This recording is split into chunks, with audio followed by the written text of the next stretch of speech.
Funerals are devastatingly dark affairs, but imagine a woman who showed up at her funeral. I don't know about you, but for me, I would run and never look back.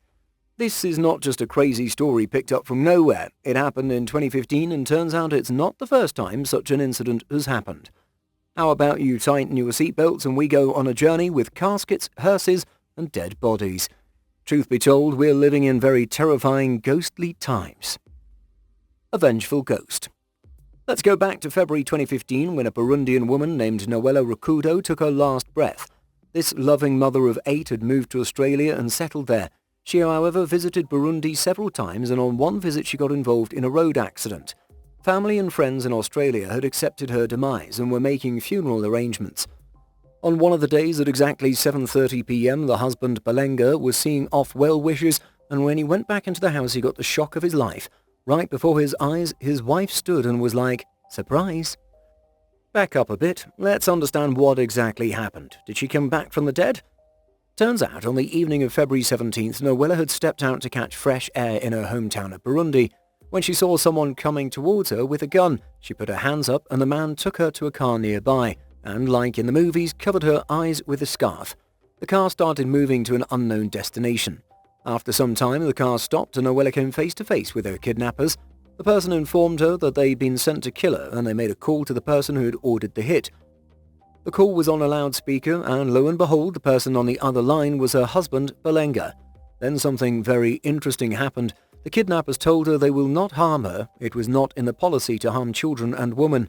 They drove around and left her on the side of the road and gave her a memory card which had conversations between themselves and the husband. With this, she could go to the police and report the husband. Such Criminal Minds kind of drama. Let's just give this story a little bit more context. It turns out that Boggler, Noella's husband, had been suspecting her of cheating, something that the wife denies vehemently. In a moment of anger, he overreacted and decided to put a hit on his wife. And what better time to do that than while the wife is in her home country, Burundi? Once the hitman confirmed that he had murdered the lady, Boggler informed their friends that the wife had been involved in an accident and went ahead to prepare her funeral. The wife was not probably in the house but was watching all this from a distance, and it was when the last visitors had left that she decided to pounce on her husband and announce that she was alive and well. The husband now was flabbergasted and tried to apologize and ask for forgiveness, but it was already too late. Noella called the police and the man was arrested and went to prison for 9 years. So it turns out there was never really any ghost. This was a case of an assassination gone wrong. Old Man's Day. This next one happened a few centuries ago. The year was 1571. During the fall, in a sleepy village called Braggan, a funeral was taking place for a farmer named Matthew Wall. Nobody knew his cause of death. What was odd was that this man was really happy. He was looking forward to marrying his fiancée in a short while. During the funeral procession, the pallbearers were taking the body down the town centre when one of them slipped on some leaves and fell, and the coffin fell with a thud. Then more thudding sounds were heard from inside the coffin. The pallbearers opened the coffin and found Matthew alive. Matthew explained he'd only been sleeping, and the next thing he knew he was in a coffin. The obvious explanation was that he could have been suffering from narcolepsy, which is a condition that causes you to be dead asleep. Luckily, Matthew was saved and was married to his fiancée and continued to live another 24 years before he passed on. This occurrence inspired a holiday called Old Man's Day in that village. The holiday is still recognised today, and every year many church bells and songs are sung, and the lane where Matthew's body was paraded is swept clear of leaves. This is a bit strange, seeing that it's the leaves that saved Matthew. The moral of the story is that before you put the coffin into the ground, knock it up a few times and make sure the person in there is truly dead. Time for a public announcement. If you haven't already subscribed to this channel, please do, and click the notification bell. Mortise mix-up. The year is October 2012, and in the Brazilian city of Alagoas, the body of a local car washer was found. The police identified this man as Gilberto Araújo, and his brother was called to identify his body. It was a difficult task, but the brother identified the body, and later the body was taken to their mother's house. The day before he was buried, the family was called upon to pay their last respects. As the well-wishers arrived, everything seemed okay until one of Gilberto's acquaintances saw his friend walking along the street and explained that he had died and people were arranging his funeral. When Gilberto rang home, people thought it was a prank. Gilberto decided to go to his mother's house. On arrival, the service was ongoing. Some of the people on seeing him fainted, and some of them just fled. Upon looking at the body a second time, they realized that his brother had misidentified him. It was another guy called Genevaldo who was also a car washer. For one family, it was a truly happy ending, but for another family, they would soon find out that they'd lost a loved one. Funeral FaceTime. Imagine you're at a funeral, then out of nowhere, a hologram of the person you're mourning turns up and starts having a very solid conversation with you. I would most definitely certainly run for my life. This happened sometime in June 2022, and the person in focus was 27-year-old Marina Smith, who peacefully passed away. Friends and family of Marina were shocked they could communicate with her posthumously. This was thanks to an AI version of her created by her son on a platform called Conversa under his company Storyfile. Before her passing, Marina had recorded hours of footage on it, shot at different angles. The AI's final result was a functional program that would genuinely give answers and talk back to friends and family. The truth of it was that she was not speaking to them and could not answer all questions under the sun. She was, however, programmed with multiple diverse answers for up to 250 questions and would hold a decent conversation. Storyfile is marketing this service at $49 per installation. Interested? Fancy leaving an AI mark on the world after you're gone? I'm not entirely sold on this one. The smiling stiff. If someone ever sat on your face, you have this uncanny fear of being buried alive. Turns out this is a thing. In 1915 in Blackville, South Carolina, one woman called Essie experienced this dilemma after suffering an epileptic seizure. She was declared dead. A funeral was prepared the following day. There was a problem, however, since her sister, who lived in another town, would not make it to the service in time. Regardless, the funeral service still went on, and it took a fairly long time to get done. By a weird stroke of luck, after the last preacher finished and the coffin was being lowered into the ground, as attendees said their farewells, Essie's sister turned up. She insisted on her sister being removed from the ground and the coffin. After much back and forth, the coffin was brought out to allow Essie's sister to say a proper goodbye. Turns out that as the sister was saying goodbye, she had this premonition that her sister was alive, and when they opened the casket, she was smiling. Everyone at the funeral service was astonished. The day before, Essie hadn't been breathing, but sources say that a doctor declared her dead mistakenly. Essie owes her life to her lovely sister. She went on to live another 47 years. At this rate, I think I'll have a TV camera installed inside my coffin, or even go further and have a PlayStation in there. Funeral party. These outrageous ideas keep on coming, trying and testing. Ever thought of hosting a party for your funeral? 66-year-old Zhang from China did just that back in 2016. In China, the dead are believed to have needs just like the living. Families are expected to arrange for the funeral, burn real incense and burn real money with the loved one who has passed. The dead will spend the money in the afterlife. In this case, the problem was Zhang never married and never had kids, so he didn't have anybody to take care of him when he was gone. So he decided to splash over $2,000 for pre-funeral events he would attend. On the very big day, hundreds of guests showed up in song and dance, and then he adorned himself in the traditional burial clothes for the occasion.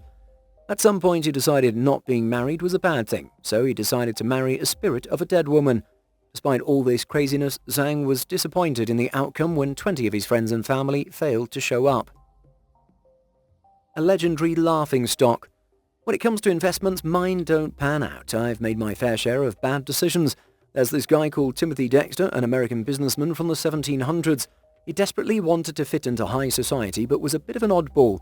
He married into money, and most of his peers looked down on him. They convinced him to make all sorts of crazy decisions about money to join their league. He was convinced to try and sell quality coal in Newcastle, which is a British city where the economy was based entirely on the production of coal. Luckily, he did so during the miners' strike and made a lot of money. The thing that didn't work, though, was he did not get the social standing he desired. The main reason was that he had a reputation as a bad husband and also an absent father. He was worried that when he died, nobody was going to remember him. He did the logical thing and faked his death and planned his funeral just to see how people would react. He hid in the shadows to see what was happening. Unfortunately, he remained a laughingstock. Even his wife was laughing and making fun of him in his death. Waiting for a hand. In 2012, a young Egyptian man, Hamdi Havazan, a 28-year-old, had a heart attack working as a waiter, and after being rushed to the hospital, he was declared dead. He was Muslim, and immediately the family sought Islamic traditions where the person is buried just a few hours later. When a doctor arrived to sign the death certificate, they were always shocked when he noticed that the body was warm. Turns out the hospital he was rushed to had made a mistake. The doctor revived him, and after a few minutes the man woke up. The atmosphere changed from that of sadness to that of celebration. Instead of cancelling the funeral, they decided to turn it into a full-on party, a resurrection party. This far, we've seen people hosting their funerals and a few strange cases where some have been buried alive. Goodbye Kitty. Now let's go to the Chinese town in Wuhan. In March 2013, 24 people faked their funerals. The thing is that this was a trend I find weird. The trend was started by a 20-year-old student who wanted to know what people thought about her, and being the weirdo she was, instead of asking people, she faked her death and prepared a funeral service. Inside the coffin, she was holding a Hello Kitty doll. She even had a photographer and makeup artist to complete her dead look. 20 classmates attended, and they took turns saying what they thought of her. She says this gave her a better understanding of herself.